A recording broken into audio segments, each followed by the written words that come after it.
it out. Today I'll be talking about my first introduction to graffiti art and how I kind of jumped into the scene. I've spoken about this offhandedly a few times in the past, but I figured I'd go over it with a wholesome little video and do an old tribute piece back to where I really started.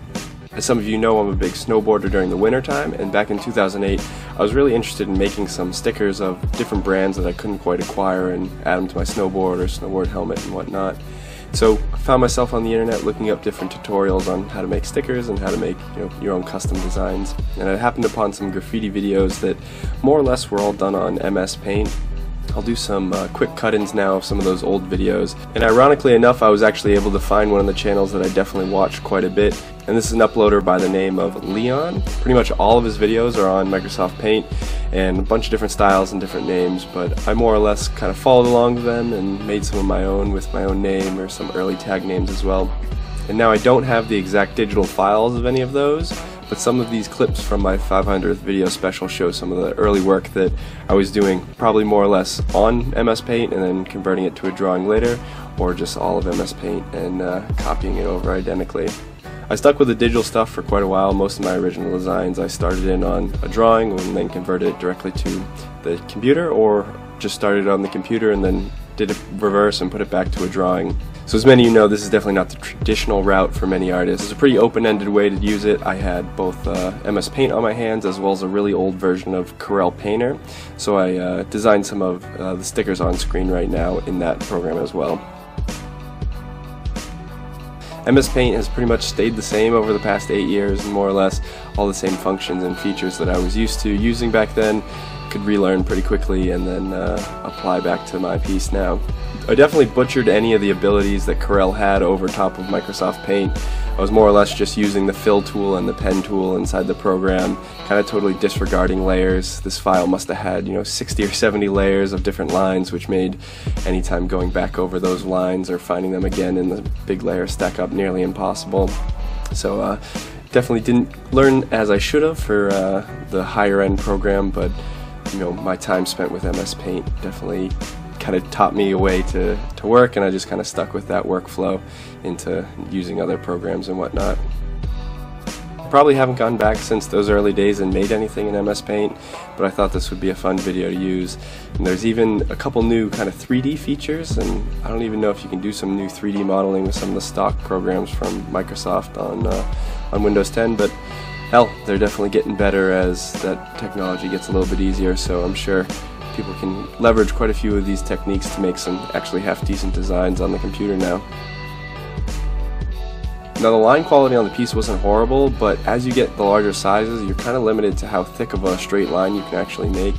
So I did feel like my letters ended up getting rather skinny as I kind of scaled the piece up. And this was, I'm pretty sure, the largest size of line, so if you really are trying to get something that has a little higher resolution, you seemingly can get a pretty decent job just using MS Paint, but you're definitely going to see some of those pixels and line variations as you do have unstraight lines or angles to them.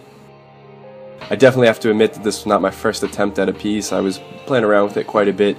I definitely learned I'd gotten a little sloppy with my straight letters. A lot of my original attempts kind of came out with these funky shapes and really large different areas of the letters. But overall I was pretty happy with the structure of this piece, seeing as I really didn't have a sketch to base it off of. It was pretty much freestyled with all the straight letter tools. I found it quite helpful to have the first node and then be able to stretch out the second node and kind of see where the line might lay.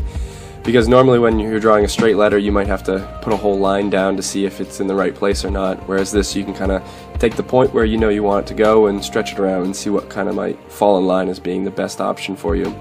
Not to mention it's free to erase on anything like this, so I feel like I might actually use this as a tool for doing straight letters now and as a backbone or something to try some new stuff out. I feel like it could definitely speed up the sketching process. And after all, if I'm able to make a few more sketches throughout the year, definitely a benefit to progressing a little more in the art. Now, I don't quite remember if these limitations were identical to the old program, but with the newest version of Microsoft Paint, I actually had to reduce my file down to be a 16-color bitmap when I was trying to fill in the letters by just selecting them. If I had left the full color range in there, it wasn't quite filling and it was actually picking up some artifacts around each of these lines, so I wasn't getting a smooth edge to where I wanted to put a fill or where I wanted to erase away. It took me a little while to figure that back out. I didn't want to go search for tutorials or anything. I wanted to see if I could do this just based on the old knowledge I had from 8 or so years ago. And then I converted it back up to a JPEG once I had the outline put together, and I was able to put the fill just kind of masked over top. If I were able to edit the colors a little bit easier, I definitely would have gone back and changed the blue up a little bit, but overall I kind of liked how the piece came out, and the soft sand background complemented with those maroons and reds seemed to really pull it all together at the end. Now, I didn't mention this earlier, but I just went through this whole thing using a mouse and keyboard, so the tag at the end was definitely rather difficult to get smooth, but it was fun to try out a few times and scribble around with the little calligraphy tip. My goal for this piece was to actually come out with something that I could reuse, whether it be a sticker design or something in the future, and I can definitely say that I was happy with this turnout, and at the least I have a solid straight letter that I can, maybe refill or re-outline later.